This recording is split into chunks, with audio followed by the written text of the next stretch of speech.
It has been a long 5 years since the last Descendants movie came out, and a lot has happened to say the least. I mean, a virus nearly took over the world, Russia went off on a mad one, and I'm still as childish as I was back in 2019. I mean, why else would I be watching a Descendants movie in 2024? And on July 12th, we got the 4th installment of the franchise, Descendants: The Rise of Red. And I made sure my alarm was set for 8 AM so I could be one of the first in the world to watch this movie. But the question you all came to find out, was this movie really that bad? Well, let's find out together, shall we?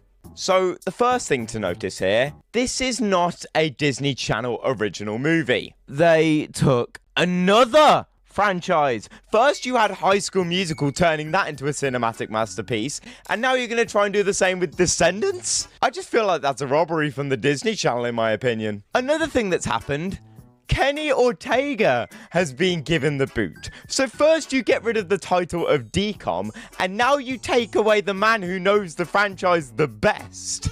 I already have exceedingly low expectations for this movie.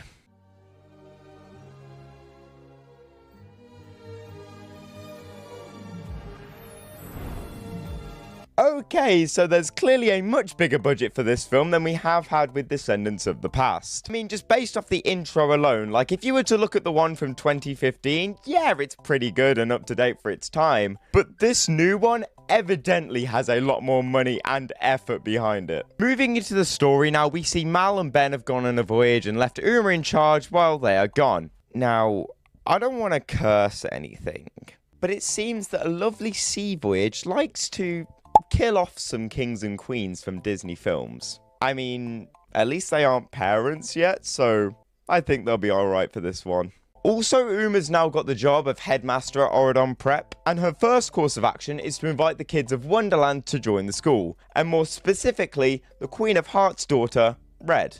So looking into Wonderland, and it turns out that the Queen of Hearts is pretty much a dictator, like she is the Vladimir Putin of this fantasy world. And Red here is that rebellious child, you know, ripping up pictures of her mom and just being a general nuisance.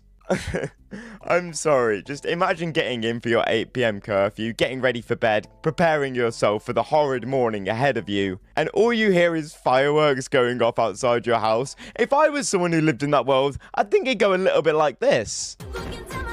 Please, can you just shut up and go to bed? But she gets saved by Maddox, son of the Mad Hatter, who gives her a time machine in the form of an oversized pocket watch, but informs her this will take her back to the time that her heart most desires. So when the Queen gets the letter to tell her that Red has been invited to Oridon Prep, she just lets her go. I mean, I'm sure there's no underlying intention by accepting an invitation to a land you have a serious dispute against. So now we get the chance to meet our other protagonist, Cinderella's daughter, Chloe Charming. Yes, that is right. Apparently the last name of a man who was nicknamed Prince Charming is actually Charming. I'm just about as disappointed as you guys are too.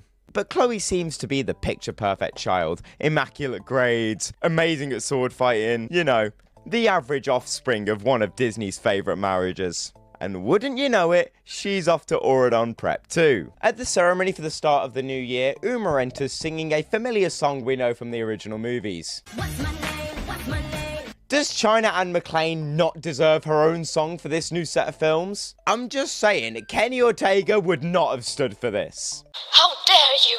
But during the ceremony, the Queen of Hearts decides midway through that she's gonna start a hostile takeover, and thus summons an army with a deck of cards, barricades the door, snaps the fairy godmother's wand in half, and finally has a standoff with Cinderella where she forces Red to sentence her to death. Treason! Not before we find out that the Queen used to be a nice person back when they were younger, until she got pranked that hard that she did a full 180 and went off her nut insane. Red then goes to use the pocket watch, but as soon as she tries to go back in time, Chloe grabs onto her and bibbidi bobbidi boo, we are in the past. Now the song we get from Chloe and Red when they do go to the past, I'm not gonna lie, it kind of rips. Like, me watching this was like, As a result of the song, both of them have decided to stick around until the time comes for them to save the Queen of Hearts from whatever caused her to go full Kim Jong-un on Wonderland. But being back in the past means there's a few differences they need to adapt to. And by differences, I mean Auradon and the Isle of the Lost don't exist yet, so that means the good kids and the VKs all coexist within the same school, which apparently is now called the Merlin Academy. And guess who the headmaster of the school is? None other than Leslie Higgins from Ted Lasso. I'm sorry, the casting goes from the Queen of Hearts being played by Rita Ora to Jeremy Swift playing Merlin? Okay, in all fairness, I don't think a DCOM could pull in some of these names, so well done, Disney+. In class, we meet the young Cinderella and Queen of Hearts, or as she was known back then, Bridget. And Bridget, well, she's one of those kids who get bullied for being way too nice and was just easy pickings back in high school. But I'm not gonna lie, I am kind of excited to see how she goes from this sweet person to a literal dictator. Before we get that story progression, of course Bridget gets a song about how she wants to spread her kindness around. But in this song, there are a few minor things I would like to point out which make absolutely no sense as a hardcore Disney fan's perspective. Firstly, Hades is a god. He should not be in high school. Shouldn't he be busy? Oh, I don't know. Being in the depths of the underworld, being the god he's meant to be? And secondly, let's point out the main issue at hand here. Since when was Uliana, or whoever this lass is, Ursula's little sister? Last time I checked, it was Morgana. And apparently, this is her son. Why are we making new characters and therefore making plot holes even freaking deeper? How is this film already giving me an aneurysm? Because Uliana eats one too many of these feathers on some magic cakes Bridget is sharing out, she starts turning into a flamingo and proceeds to get pissed at Bridget. After backflopping into a fountain, she vows her revenge against Bridget, and I believe we now know who the true villain of our story is. I will destroy her! So, to stop the Queen of Hearts from becoming the fictional version of Vladimir Putin, Red and Chloe need to stop Uliana from pulling the prank on Bridget. Sounds simple enough. I wonder what sort of plot twist they're going to add to make this whole story a lot more complicated and fun. Now, later that night, they find out where the VKs hang out, and apparently, they love to chill inside the stomach of a fake piranha. Lovely. So their plan is to make her a cake that makes her look green and old at the school dance, which is coming up within the next couple of days. Essentially doing what she does for good for others as a weapon against her. Now, in order to stop the prank, they need to go and find where the book is being kept that stores the recipe for this evil cake. So the next day they go to the one person who knows more than anyone about magical baking, the victim herself, Bridget.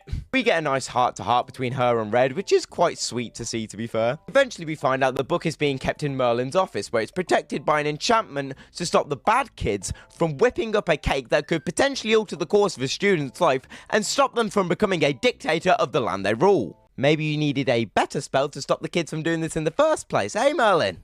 So after receiving this vital bit of intel, Red and Chloe go ahead and break into Merlin's office that night. As they go for the book, swords start flying at the girls, almost impaling them then and there. So the security measures in this place are flying swords and enchanted knights. I don't think school inspectors would particularly agree with this method of stopping break-in, seeing as you're trying to kill people. But after fending everything off, they can finally go ahead and grab the book. Nope! Because Uliana is there at the last second to steal it. And as she tries to open the book... What kind of mischief you got for me?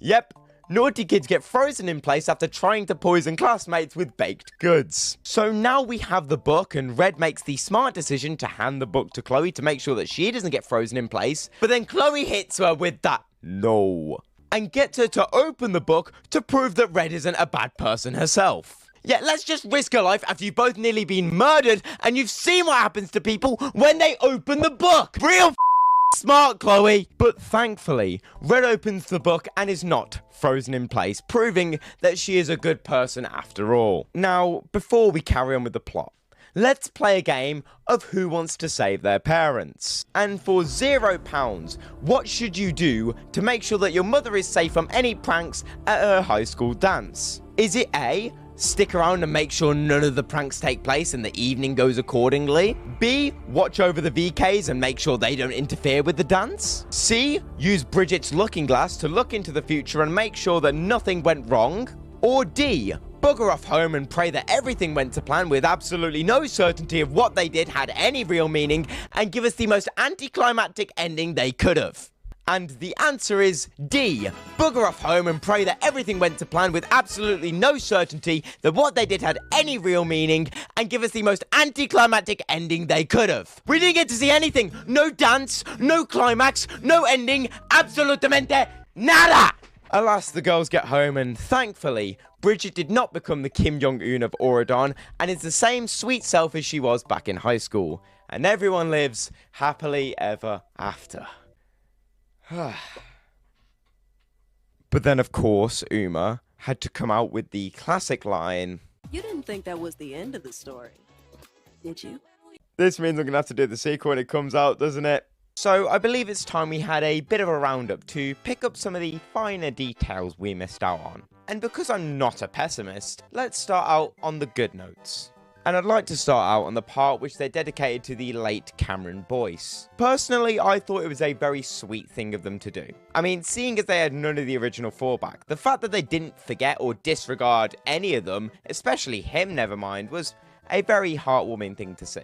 Also, there were a lot of sweet and generally good moments dotted throughout this film, so they really hit home in that sense. Next up, let's mention the fact that they actually brought back Brandy Norwood and Pablo Montalban from the 1997 version of Cinderella to reprise their roles as Ella and Prince Charming respectively. That's another big win in my eyes. Now, one final little positive I'd like to bring up about this film is the fact that they themed Castle Coming after one of my favourite rides from the Disney parks, It's a Small World. Now then, I think if we're going to look into the good parts of this film, we have to balance that out with the not as good moments, just to be fair.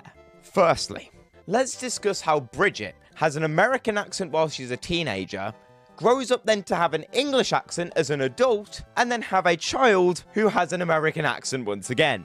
Please explain how this even works. Next up, let's talk about the Disney couples in this film. Why are Jasmine and Aladdin already a thing? I swear they met on the streets of Agrabah where Jasmine was disguised as a common folk so she could get out the tower for a bit. And how can Aladdin afford to go to a prep school as a street rat? This was never a high school romance, and you know that. Also, Cinderella and Prince Charming fell in love at the royal ball, not the It's a Small World high school dance. Which then leads me perfectly onto my next point, the plot holes. Now, I'm not going to be able to cover them all, but I just want to go over the ones which really stood out to me. First up, why is Maleficent not the top VK at the school? I mean, I swear there was something said about her being the main bully in her school days. Next up, what actually happened at Castle Coming? Like, I want to know what actually happened during this event, which you spent the entirety of the film building up to, and then showed us absolutely none of it. Now, the final plot hole, which really stood out to me. How is the young version of the fairy godmother, who is in Ella's class and is struggling to do any magic successfully throughout the entire time that we see her, able to turn her into a princess for Castle Coming? Everyone remembers the fairy godmother being the fairy godmother, not the fairy classmate. I am just baffled by the number of plot holes that were left wide open throughout this entire film. All we can hope is that our questions are answered in the sequel. Thank you for sticking around. I know this was a bit of a weird film for me to delve into, but if there's any films you want to see me do in the future, please feel free to leave them in the comments. So for now, have yourselves a pleasant day, and I'm going to cleanse myself of what my eyes have just been through.